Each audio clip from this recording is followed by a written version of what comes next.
Bonjour les amis, nouvelle vidéo aujourd'hui pour retrouver Dudo qui était le grand invité de Raphaël sur GPTV. Il va revenir sur Ariane de Rothschild, sur l'affaire de Frankenstein, sur la censure qui s'abat tristement sur lui depuis des années. Mais juste avant de l'écouter, comme d'habitude, n'oubliez pas de vous abonner, le pouce, le commentaire, le partage, le boost de la vidéo. Et n'hésitez pas à me rejoindre sur Patreon, une plateforme où je vous propose du contenu exclusif.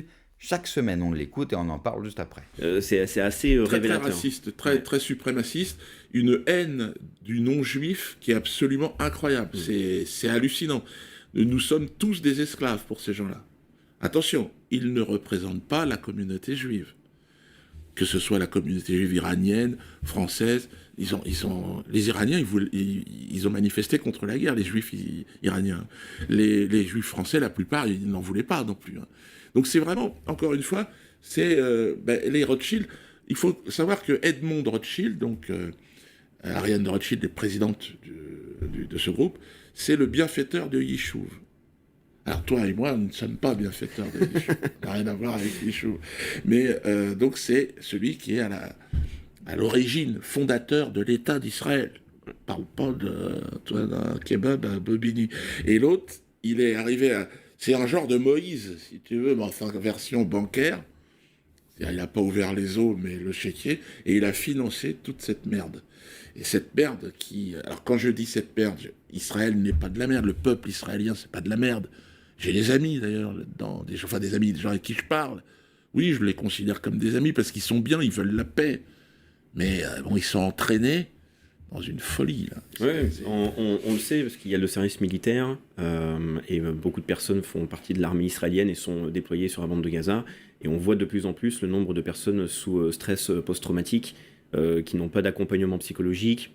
La population souffre. C'est toujours important de faire ce rappel, même si cette communauté-là précise, organisée, n'a que faire de la nuance et des excuses.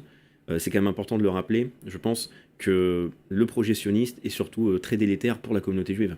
Et il faudrait qu'elle arrive à se réveiller et à se manifester plutôt que de réagir sous le stress en se disant il faut donc se rassembler encore plus sous la menace, ce qui est une stratégie déployée par Netanyahou, de jouer entre l'angoisse de la guerre, malgré toutes ces casseroles, etc.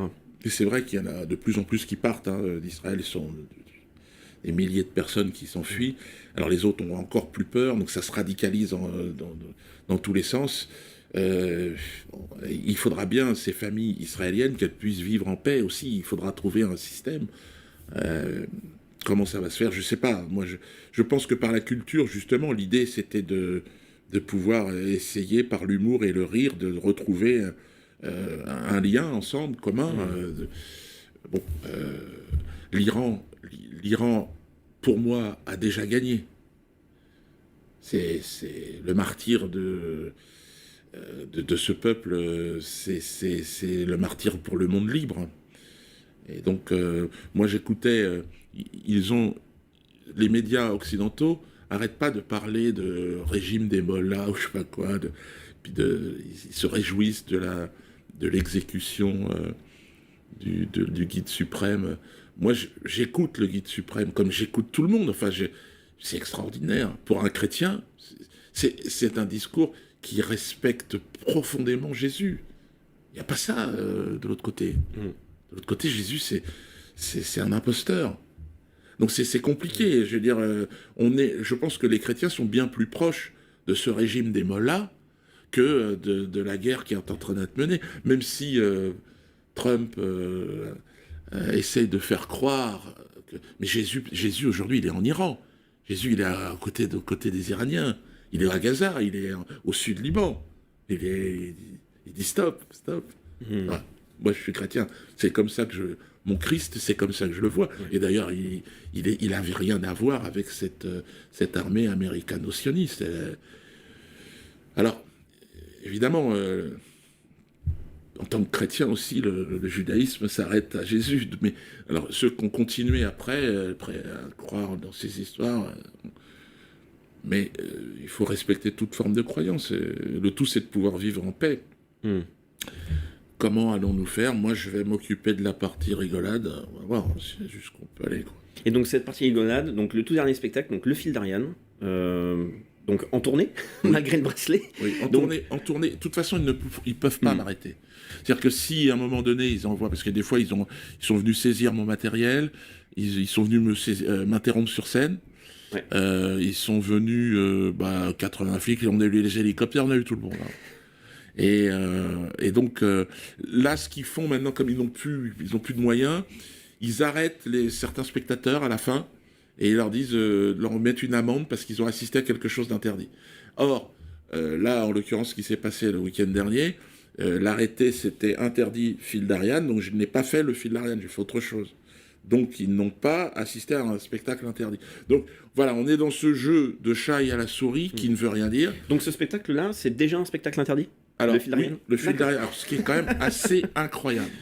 Ils ont interdit le fil d'Ariane et, par contre, on a Jack Lang qui intervient sur le service public. Ouais. C'est extraordinaire. On a Jack Lang, donc sur une chaîne payée par les Français, qui s'exprime, qui est au cœur de l'affaire Epstein. On a Patrick Bruel, invité dans des festivals, alors qu'il y a 20 femmes qui disent que c'est un violeur. Et moi, on dit que mes blagues sont pas drôles, il faut m'interdire. Je pense qu'il y a une bonne partie des Français, même ceux qui n'apprécient pas forcément ce que je fais, hein. On peut pas plaire à tout le monde. De toute façon, je pourrais pas, il n'y a pas de salle assez grande pour jouer devant tout le monde. Mais ce que je veux dire, c'est qu'on est dans une dynamique aujourd'hui où ça se voit. Qui est autorisé ?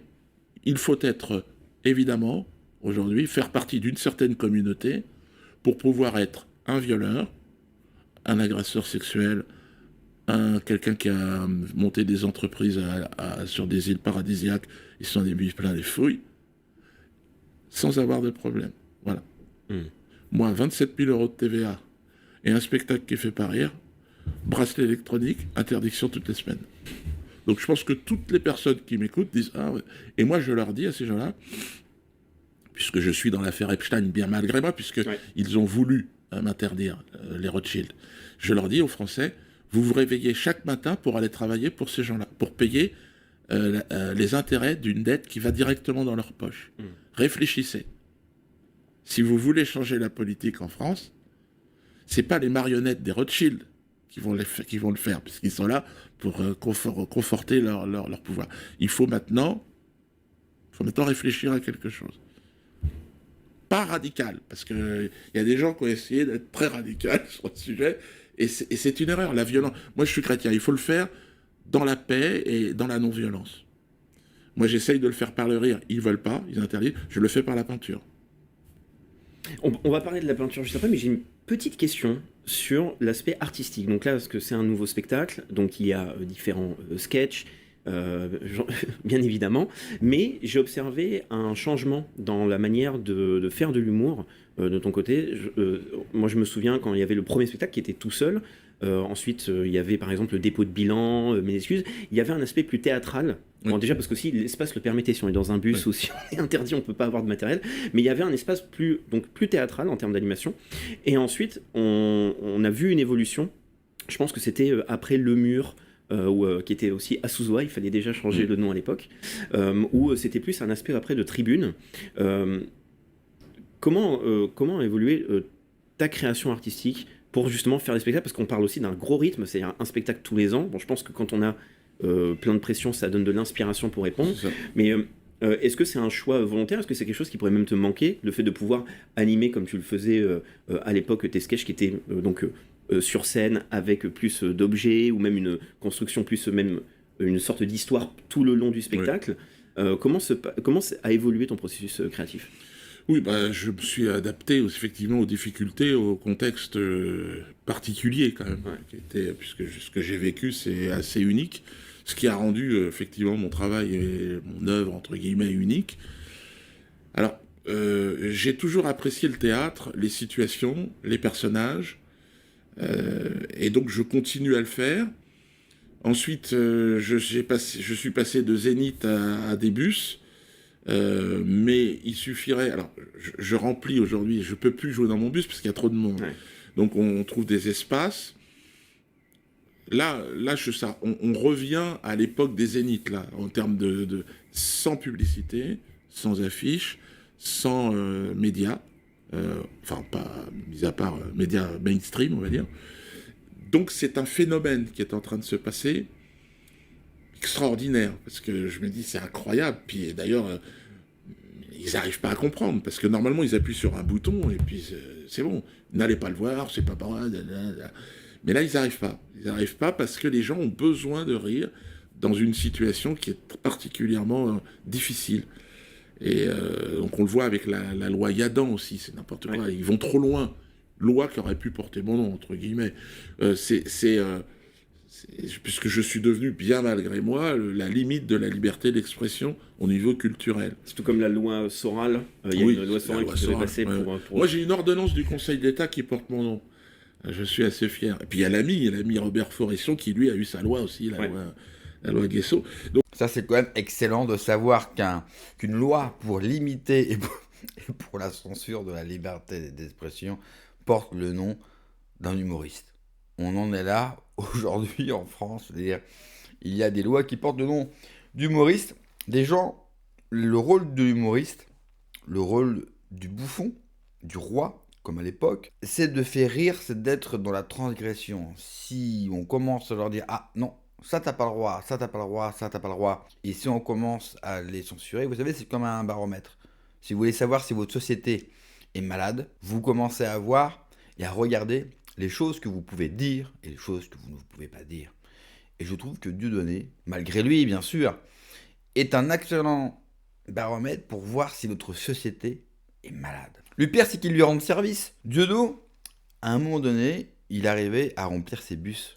Aujourd'hui, eh bien, avec la publicité qu'Ariane de Rothschild lui a fait malgré lui, eh bien, les bus, il le dit très clairement, ne sont plus suffisants. Donc, à chaque fois, en fait, il relance le phénomène Dieudonné, lui redonne de la lumière, et on a encore plus envie, même pour ceux qui l'aiment déjà, on a encore plus envie, bien sûr, d'aller l'écouter, d'aller le regarder, d'aller le soutenir, juste pour emmerder, bien sûr, ce système, la bien-pensante et tous ceux qui veulent nous interdire de rire de quoi que ce soit. En tout cas, je ne sais pas pour vous, mais dès qu'il passera sur Nantes, j'irai le voir avec grand plaisir.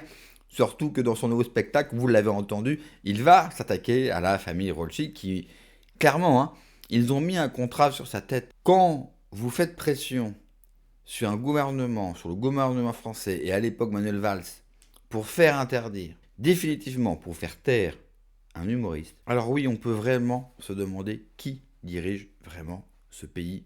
Et au vu de la puissance financière qu'a cette famille, des liens qu'elle possède depuis de très nombreuses années, on imagine très bien l'influence néfaste qu'elles ont sur nos institutions, sur la fameuse démocratie, vous savez, ce système politique qui fonctionne tellement bien. Mais au final, Dieudonné, Soral, ces personnalités-là qui sont là depuis très longtemps, moi je les suis depuis que j'ai 16 ans, 17 ans, au final on se rend compte qu'ils sont peu à ne pas avoir peur et qui, malgré une censure et des sanctions les plus fortes possibles que aucun d'entre nous n'avons reçues, malgré cela, eh bien mine de rien, ils n'ont jamais eu peur et ils ont continué à dire les choses. Merci d'avoir regardé la vidéo les amis, n'oubliez pas comme d'habitude de vous abonner, le pouce, le commentaire, le partage, le boost de la vidéo. Prenez soin de vous, que Dieu vous protège. Allez, ciao.